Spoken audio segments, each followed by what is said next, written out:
Hi hello welcome to GRTV.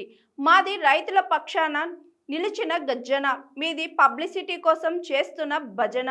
ఖాళీ కుర్చీల సాక్షిగా మీ పాలన పతనానికి ఇది నాంది. మా రైతు సైన్యం సాక్షిగా మీ పిల్ల కూతలకు పడనుంది చరమగీతం. సభ పెడితే జనం రారు, హామీలిస్తే అమలు చేయరు, నిలదీస్తే సహించలేరు. ఇదేనా మీ ప్రజా పాలన? నాడు రైతు కళ్ళల్లో ఆనందం చూశాం, నేడు మీరు రైతు వేలల్లో కేవలం అబద్ధాల సందడి చూశాం.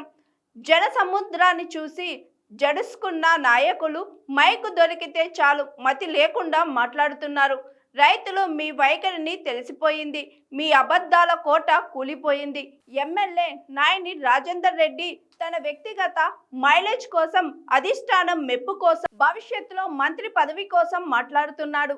కేటీఆర్ గారిని విమర్శించే నైతిక అర్హత లేదు రాజేందర్ రెడ్డికి అని అన్నారు రాష్ట్ర కార్పొరేషన్ మాజీ చైర్మన్ డాక్టర్ కేతిరెడ్డి వాసుదేవరెడ్డి.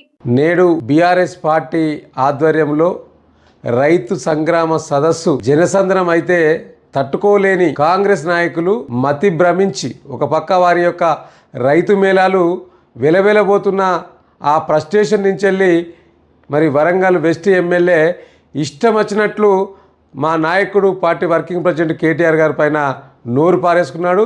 తస్మత్ జాగ్రత్త బిడ్డ, నీ యొక్క వ్యక్తిగత మైలేజ్ కోసం, మీ అధిష్టానం మెప్పు కోసం నువ్వు చేస్తున్న డ్రామాలు గత కొన్ని రోజులుగా మేము చూస్తా ఉన్నాం. నీకు చేతనైతే మంత్రి పదవి తెచ్చుకో అక్కంచెల్లి, కానీ నీ మంత్రి పదవి కోసం పక్కన మీద పడి ఏడవకాయ.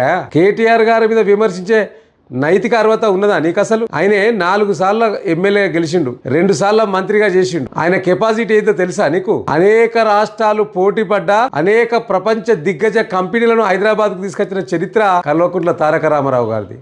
ఆయన పట్టుకొని నువ్వు ఇష్టం వచ్చినట్టు మాట్లాడతావా? నోరు ఉంది కదా అని చెప్పి ఏది పడితే అది మాట్లాడితే ప్రజలు ఊరుకోరు బిడ్డ. ఇలా మేము ఏం చెప్పినాం? మేము మాట్లాడింది ఏంది? నాడు మీ నాయకుడు రాహుల్ గాంధీ గారు రైతు డిక్లరేషన్ అని మోసం చేసిండు. మీరు అధికారంలోకి వచ్చి 30 నెలలైనా, ఆ హామీ ఇచ్చి 4 సంవత్సరాలైనా మీరు అమలు చేస్తారని అడగడం తప్ప, రైతులకు ఇస్తారన్న సంవత్సరానికి 15,000 భరోసా చెప్పింది మీరు కాదా? మీ నాయకుడు కాదా? మరి 15,000 ఇస్తున్నారా? లేదు 12,000 ఇస్తామని చెప్పారు. మరి ఆ 12,000 పడుతున్నాయా? కౌలు రైతులకు 15,000 ఇస్తారని ఇచ్చిండ్రా? కూలి రైతులకు 12,000 ఇస్తారన్నారు సంవత్సరానికి ఇచ్చిండ్రా? ఏం చేసిండ్రాయా మీరు? ఏం పొడిచిండ్రు రైతుల కోసం? నువ్వు మా పార్టీని, మా నాయకత్వాన్ని విమర్శిస్తావా? ఇవాళ మీకో సభ పెడితే జనం రారు, హామీలు ఇస్తే అమలు చేయరు, నిలదీస్తే సహించరు. ఇది మీ ప్రజాపాలన. ఇక మీరు గొప్పలు మాట్లాడుతూ అంటారు. 100కు 100% కేటీఆర్ గారు మాట్లాడింది వాస్తవం. అది ప్రజల్లో ఉన్నదే మాట్లాడి. నీకు చిత్తశుద్ధి ఉంటే హన్మకొండ చౌరస్తకు చర్చకు సిద్ధమా అన్నావు కదా? 100కు 200% మేము పార్టీ నాయకులుగా మేము సిద్ధం. కానీ దానికంటే ముందు నీకు ధైర్యం ఉంటే, మీరు రైతులకు మేలు చేసిన వాళ్ళు అయితే కొనుగోలు కేంద్రాలకు వాడండి, వెళ్ళండి. మీరు ఒకసారి కొనుగోలు కేంద్రాలకు రైతులు చెప్తారు, చెప్పుతోటి ఉరికించుకుంటూ కొడతారు రైతులు కొనుగోలు కేంద్రాలకు అడ్డ పెడితే.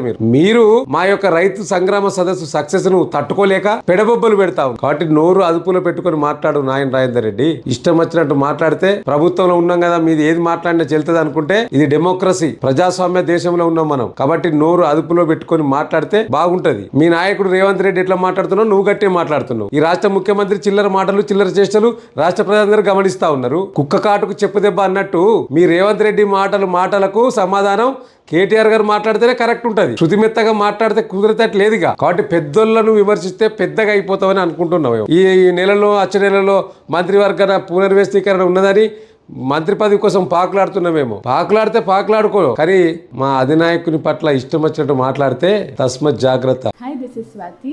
లైక్ చేయండి, షేర్ చేయండి, కమెంట్ చేయండి అండ్ సబ్స్క్రైబ్ చేయండి జిఆర్టీవీ.